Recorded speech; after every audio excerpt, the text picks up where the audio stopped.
That's what I'm talking about, talking about, talking about.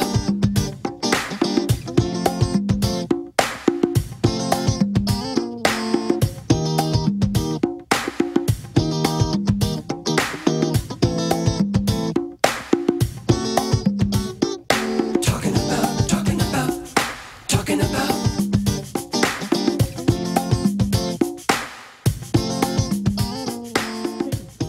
Hi, you're watching Talking About. I'm John Griffith. And I'm JC Alvarez, and we're so excited to have with us, sitting in is my friend, Bruce Robert Harris. How are you? I'm great.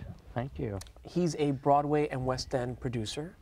And, you know, it's been such a really exciting time for theater, wouldn't you say? I would. And to be in on that must be so exciting and such a great, you know, innovation for you. I think Broadway is doing very well, and I think it's very exciting. It's nice to see new audiences coming to Broadway, and there's been some groundbreaking shows that have come to Broadway, so they're bringing new audiences in, which I think is terrific. It's always a unique audience to see live theater, so I love live theater. And it is such a part of our culture here in New York City. Yes, we're lucky absolutely. because we take it for granted that we can go see a show whenever we like. Ah, we do. Most people Right. don't have that opportunity, and not with the kind of stuff that we have on Broadway right now, which is so Right, and so many exciting. people in the city don't take advantage of what's right in their backyard. Yeah. That's true, because they can walk to the theater and they don't think of it. But we're lucky. We have the arts, and we have opera, and we have the orchestras and all the stuff up at Lincoln Center. So we're very fortunate. We Yes, are very spoiled, much. very much so. Well, you've always been a supporter of the arts and a very talented individual yourself. You started out in the creative end before you got into sort of like the I knew you'd bring that up. Well, you've had a very shining career as a performer. I was a dancer, singer, actor for 26 years. He Yes. started as a baby. No, I don't know about that, but I was lucky. I was a graduate of Juilliard, and I got a chance to be in Lincoln Center and obviously experience a lot of things with major pioneers in dance and modern and ballet, and for me that was very exciting. But I never went through Juilliard with blinders on. I always knew that there would be something. And it's funny, you know, the first audition I took for a show was a bet. Interesting. Yes, it was a $100 bet. So you literally, you just, someone bet you to audition for a show and Yep. you got it. Yep, Wow. yep. And it was very exciting. I don't get those kinds of bets. We'll talk later. So you actually changed at the turn of the millennium. You actually started producing, Yeah. which is a whole other aspect of theater and being part of it. Because now you're actually creating. Right. You're putting things together, sort of like putting the puzzle Well, pieces together. I didn't know much about that. And in April 2001, I put together a benefit concert. And that particular concert got me in touch with performers, their agents, even chauffeur-driven cars. I knew nothing about putting it all together. And the benefit was quite a success. And a lot of people told me at that time, this is your calling. You should do this. And I began doing this in a small way, and I started working with people. But I tell you, producing, it is creative, but there's an awful lot of work that goes into it. I mean, producers just don't happen on a project. It's great if your friend from your childhood calls you and says, hey, I have a script. Everybody's got a script, but really it's about getting out there and seeing workshops and performances and meeting people. It's a lot about networking. I tell you, it's all about networking.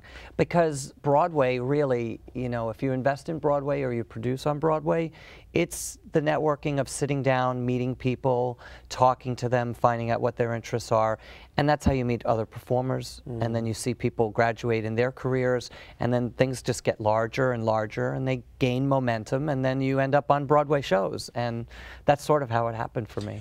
I wonder sometimes, at what stage do you come in as a producer? Do you come in from when it's on the page, or do you come in actually as it's been workshopped and been mounted and then sort of like tweak and fix it up? There are lots of ways. You know, for instance, today I had a meeting with a writer who sent a script to me, which I absolutely loved, and we finally got to the point where we can option this particular play.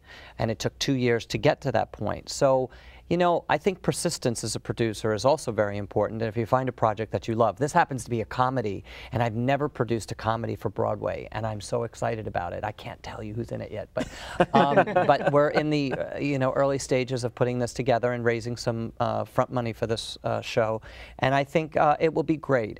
There's just so much opportunity on Broadway. Look at what we've got. We have a little bit of Disney. We've got a little bit of these mega big musicals like Phantom of the Opera and Wicked. And I just think it's exciting, and I'm trying to get involved in really good work that people want to see. You know, after all, we're all there to extend the experience, so to speak, and that's what I'd like to believe I'm the cog in the wheel doing.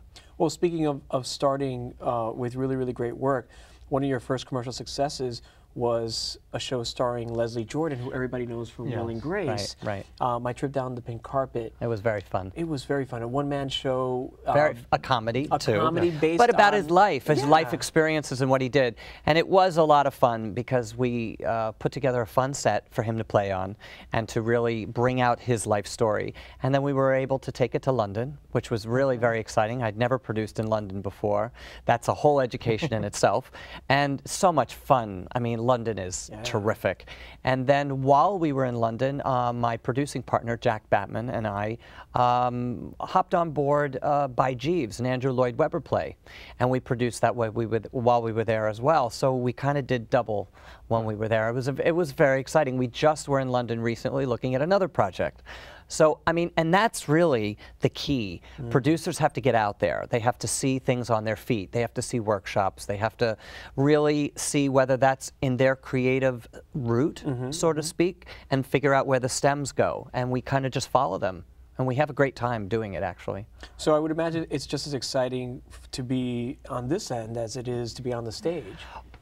I guess for me, it is. You know, I've always felt myself an actor's producer, because I know when you produce the show and you do it and you walk away, it's the actors.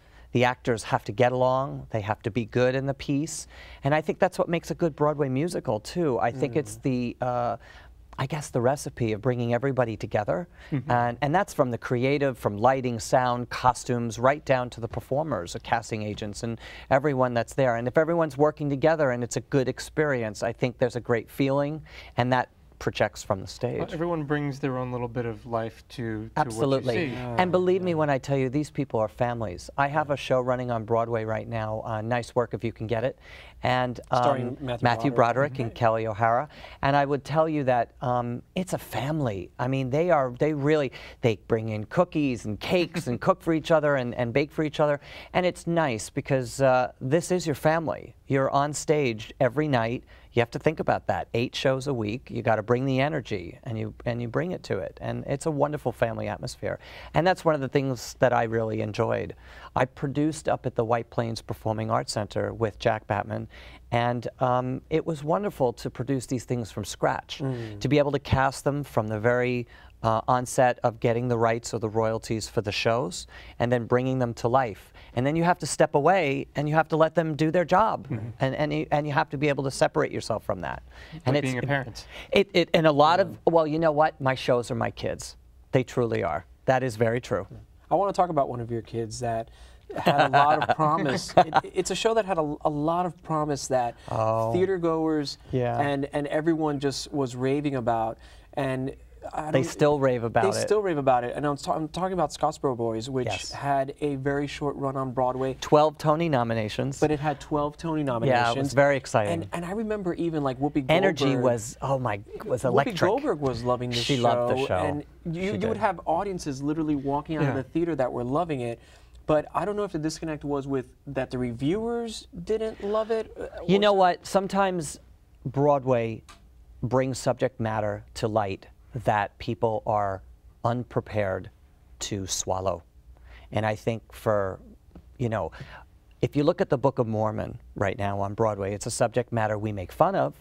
Scottsboro Boys was a very serious show, and I don't think people were ready for it. Because of the brilliance of Susan Stroman and the brilliance of how it was conceived and put together, I think people step back now and say, you know what? They see that Broadway wasn't ready for it at that moment, but now they want it again. And I'll tell you, Scottsboro Boys, excuse me, lives. It's going to London. It's being produced at the Young Vic in London, which is really very exciting. And we are considering, you know, joining that team as well. It's a far distance to travel, but it has a life, and people are seeing it, and it is in secondary and licensing rights, and it is being done, and it's exciting. And you know, the investors did get some of their money back, and they will continue to. But I'll be honest and tell you, sometimes when you invest in something, you invest in the art. And everyone that was in Scottsboro Boys felt that way. The brilliance of this piece and the story needed to be told. I would say as a producer, it was a story that touched me very deeply, and it needed to be told. Well, there are creative successes and there are commercial successes. True. And, you know, when they're both at the same time, it's wonderful, but sometimes they're not completely That in is sync. also very true. It is very true. But yet I think it also, as a producer, at least for myself, you learn from everything that you do. And you just keeps building, and you use that energy and that excitement and that experience from the commercial successes and the successes, you know, critically. Right. I think Scottsboro Boys was a success as far as I was concerned. People that saw it really embraced it. And something that's really exciting that you have in the works is a much-loved Broadway musical. That's 40 coming back. years ago, Broadway musical came in really with a stylistic dance that was Bob Fosse, and it's called Pippin. And I am very excited to be one of the producers on the team. And I just actually was in Boston this past weekend, and I've seen the show a few times, and I'm watching it grow. I'm watching these people take this life in the show. And if you know anything about Pippin, that's what it is. It's about life and death and love and sex and war, and it's a great learning lesson. And I have to say, it's been magical, or should we say extraordinary.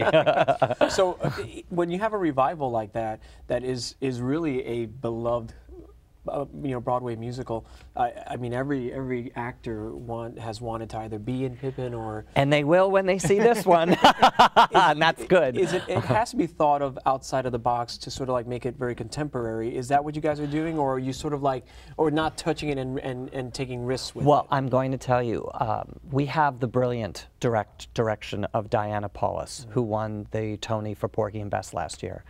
And which was also very controversial. Which was it took a couple of liberties. Yes, it did. And at the end, everyone realized it was the right way, and it was a beautiful production. But what really sold me was one of the last true Fosse disciples, which is Chet Walker, recreated the Fosse choreography and put it all back together. And that to me was, for me, I'm ready. Let's do it. And I have to say that it's brilliant. Our ensemble is slightly older, not some of these young kids that you see in Beauty and the Beast, maybe on Broadway, but they're seasoned professionals. And you're going to see dancing like you've never seen it before. Awesome. You're going to see a number that's just going to suck you right in. But the brilliance of Diana Paulus is that she saw this show originally on Broadway, and she knew that this was a very visceral piece, that this piece needed to have all of these elements, or it wouldn't be accepted 40 years later. This is the first ever revival. So I'm assuming everyone that's done it in college or in high school or in grade school, they're going to all do it again. I think I see a big recurrence. We've brought in Five Fingers du Nord, which is a company from Canada. Very similar, but different than like your Cirque shows that you've seen. So we've incorporated circus to magic, and there are magic tricks in the show. Oh, and they actually extend the information in the show for the audience. So when the audience is watching it, it's not like it's a separate show. It's been woven in together, and it's the network of it is just beautiful. And I have to say, it's the brilliance of Chet and Diana that's really put this in. Do you think that audiences, especially with the spectacles that are on Broadway, I mean, I wasn't a fan of Spider-Man, but it is quite spectacular to see in action. But Spider-Man has really brought some technology to Broadway that we've never seen before. It has sets that unfold like a shoebox that you made when you were a kid. It has LED lights that you'll see in concerts that actually project on the stage. a very dear friend of mine's playing the Green Goblin, Bob Cuccioli, who was in the original Jekyll and Hyde. He's worked for myself and Jack quite a bit, and he's brilliant as the Green Goblin. I mean, he's fantastic. Well, people love that show. I mean, Absolutely. it's It'll keeps always be selling. there. It is one of those staples of Broadway that you're going to see. Your For a long Wicked and your time. Phantom of the Opera and your Spider-Man. Yeah, it'll be there for a long time. And when it tours, it'll be in big arenas because there won't be theaters big enough to put that in. And people will enjoy it. And it you know, going back to what you said before, Spider-Man is kind of one of those new shows that's developing a younger audience because people want to see it. Marvel Comics stepped in and put a lot of money into that show. So kids who read comic books who never went to see a Broadway show are going to see a Broadway show. We're educating. Exactly. We're bringing new audiences. I mean, And keeping theater alive because it's Exactly. sort of like it keeps people wanting to Oh, yeah. to engage and tourists just love seeing that and to go back home and say, you know, you saw this. And everybody remembers their first Broadway show. Absolutely. Absolutely. What was It's yours? true. well, my very first show was over here with the Andrews Sisters. And, Oh. and Michael Bennett was in the chorus, and Anne Rankin was in the chorus, wow. and it was an amazing, the Andrews Sisters. I mean, Wow. you don't get any better than that. Right. It was terrific. And I will also say my second show was Shenandoah. Okay. And, you know, we haven't seen that In back a on very long Broadway. time, yeah. And that's, you know, that would be fantastic. Those oldies sometimes are goodies. And how do you feel of the way that, because now we live in a world where everything kind of like pays back and everything interconnects, Hollywood has really jumped on the bandwagon and taken musicals that are on Broadway. Les Mis, Les Miserables is just in theaters now and everyone's raving of how well that Right. was translated to film. But there's almost like this, television is borrowing with Smash, they're all borrowing from theater. How do you think that enhances or detracts from what we're seeing on Broadway? Well, I think Les Mis has broken a mold because Les Mis was treated like a live musical in the fact that everything was orchestrated and sung at the same time with a band. It was all done live. And I think in the past, a lot of things were pre-taped and lip-synced to and acted to. But here now you have an opportunity to be in a film, to live act, live sing, and be in this beautiful, fantastic environment that's three-dimensional as opposed to being in a proscenium house. And the So- raw emotion is apparent. Absolutely, and as we all know, it's broken big box office records. I think And that kept the integrity of the Broadway show, which has been a huge... absolutely. I don't think the writers and creators would have ever stepped out of that box. But I think it's also going to bring things back. One of my favorite films, just to go back in time, was Pennies from Heaven, because you got to see how they danced and how they did all that. But I think Les Mis is a wonderful film, and I think that it's going to do great. The only thing I worry about something like Smash, as much as I love it, and I know the creators, and obviously Jeremy Jordan was was in Bonnie and Clyde. He was our Clyde on Broadway, and I know all those people. I think television is great, but I don't want the audience to be fooled that you're going to be able to turn on your television and watch a musical and think you're going to have the same unique experience that you're going to have in live theater. Do I think it educates a younger audience? Sure. Just like iTunes with Glee. I mean, you know, Right. everybody's watching Glee, and then they go to iTunes and they buy the music, and the music becomes even more popular for the artist that recorded it. And it keeps perpetuating that whole movement that, Right. of the music industry and the arts, which is so important. Right, and retooling Smash was a wonderful idea because, again, you're developing young audiences. A lot of people say to me, oh my God, I can't stand some of those reality shows like Dancing with the Stars and all those other things. But you know what? I'll be honest with you. I know people sit at home and go, oh, that's what a Viennese waltz is. That's what a polka is. And for that, I like it. But you know, Never Gonna Dance is another series, which is wonderful with young kids who are so talented. But I definitely think that there's a place for them. And I hope that they develop new audiences because we need them for Broadway. We want them to come. But we're having great years on Broadway. Absolutely, We've had yeah. box office breaking years. And speaking of kids, I want to talk about GayFest very quickly. Yes, absolutely. Because GayFest is something... GayFest NYC. Absolutely. GayFest NYC was created by Jack Batman and myself for our beneficiary is the Harvey Milk High School. Okay. And we do three things for those kids. We give money for scholarships and help them go to school. We do a mentoring program where we bring in professionals from the gay world to show them it's okay to step out of school and do this in this company and do it that. So we have these mentors that come in, and then we've hired teachers to go in and teach the kids playwriting. And what it actually ended up being was a cathartic experience for the kids in the fact that they were getting their lives out on paper. And then during Gay Fest, during our festival, one dark day, we invited the entire school and the kids, hire professional actors, and they speak these kids' words. You can't imagine the tears and the joy and the smiles and the laughter. The validation. And the validation. And it's okay. You know, That's wonderful. the Harvey Milk High School is a safe haven for these kids. And a lot of them graduate, and they don't have a lot that the other kids have in the public schools. So we have been, I think we're one of the only not-for-profits that actually fiduciarily help them by giving them money. And we did a benefit earlier this year and in November. Well, you do one every year. We do. And 2 years ago, we did one with Wanda Sykes, which was very successful. And we've just done one in October. And we raised enough money to keep our programs going, which is, as we all know, very difficult in this time. So, you know, it's a wonderful organization. And GayFest NYC will perform from mid-May into mid-June. And we'll be at the Abington Theater on 36th Street and with our tickets on theatermania.com. They've been our sponsors for years and very good to us. And I'm very excited. I love the festival, and I love what it means to the kids at the school too. Okay, and we'll make sure there's a link on our website. I'd love that. Thank you. Yeah. Thank you so much for, Yeah. for that and for bringing us so much closer to Broadway. Love Broadway. Actually, you brought some photos, and I do want to get to them. Oh, all right. Well, that was at the Tony Awards, which was kind of really exciting. That is me with the Tony. I won the Tony for Clybourne Park. That was for Which Best was really Play. well received. And Very well, there it is. Just such an exciting show. Again, bringing new audiences. Of course, I'm looking at the camera. No one else is. I don't know what was going on there. But yes, that was with some of my fellow producers. Of course, our this is logo now and on Broadway our treatment for nice work. If you can get Yes. That's Joe DiPietro, and I took that picture because he's right above his name on the marquee. It was just such a great show. That is Jack W. Batman, my producing partner for now the last 8 years. And who also is one of the originators or organizers of GayFest. GayFest. Yeah. Actually, it was Jack who contacted me and said, we need to do this, and we formulated what this was. We took about 18 months to put it together with logo and branding. Kathleen Marshall, who's the director and choreographer for Nice Work, if you can get it. Brilliant. And of course, Hey, who's that guy? the amazing Matthew Broderick. Do not say Ferris Bueller. He I won't was just like going it. to say, oh. What a great stage performer.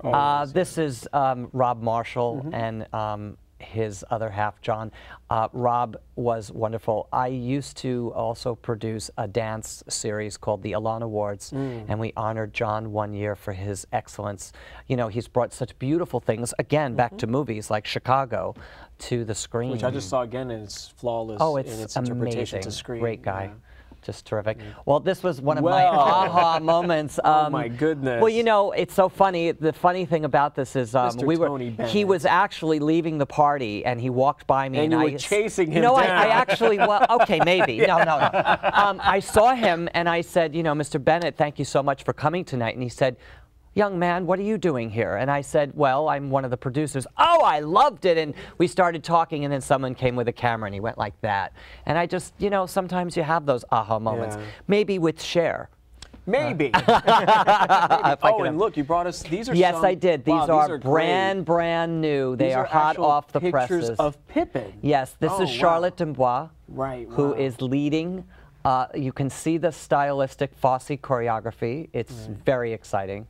I think we have another one. Yeah, This Oh, is look at that. the amazing Broadway royalty, Andrea Martin.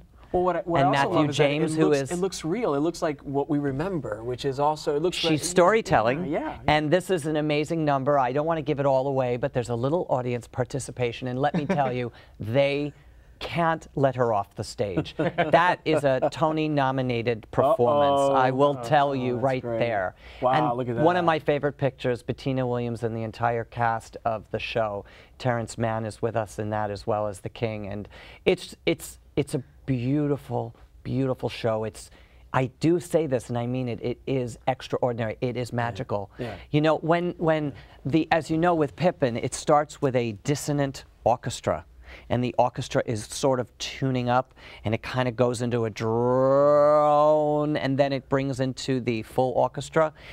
People clap. Yeah, of People course, start yeah. crying. People have these images in their heads of, and it is interesting because every time I see the show, it literally takes me 2 days to get the tunes out. They stay. So you know what? It's When gonna you be go a out hit. singing the And tune. I could spend another 2 days talking to people. Okay, not a problem. Thank you guys so much for having me Thank on. you. thank you for Thank being you Loved for it. showing us so much about Pippin. Yeah, Yes, that's great. absolutely. So, and thank you again. Thank you, Jonathan.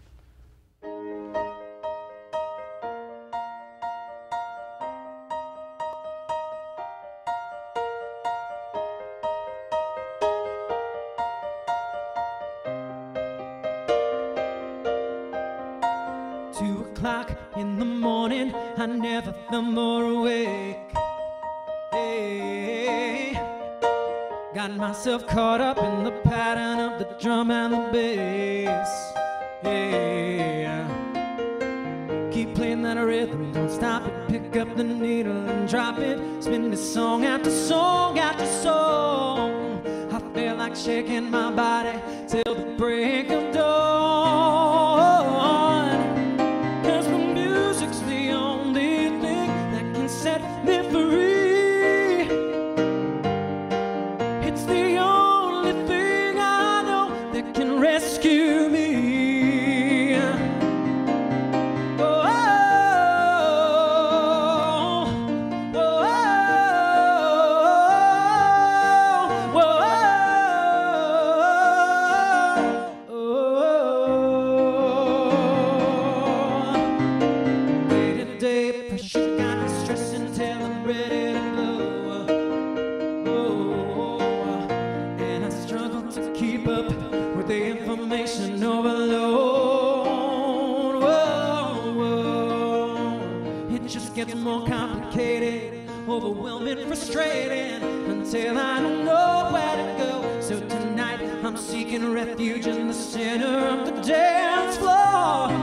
Whoa, 'cause the music's the only thing that can set me free. Hey, it's the only thing I know that can rescue me.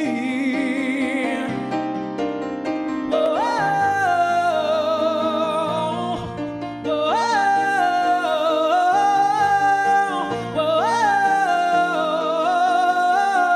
whoa.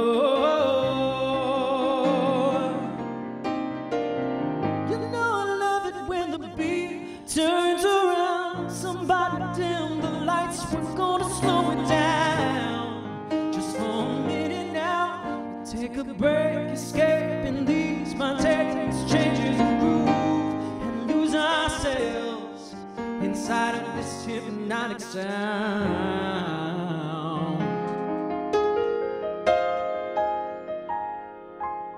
'Cause the music's the only thing that can set me free. It's the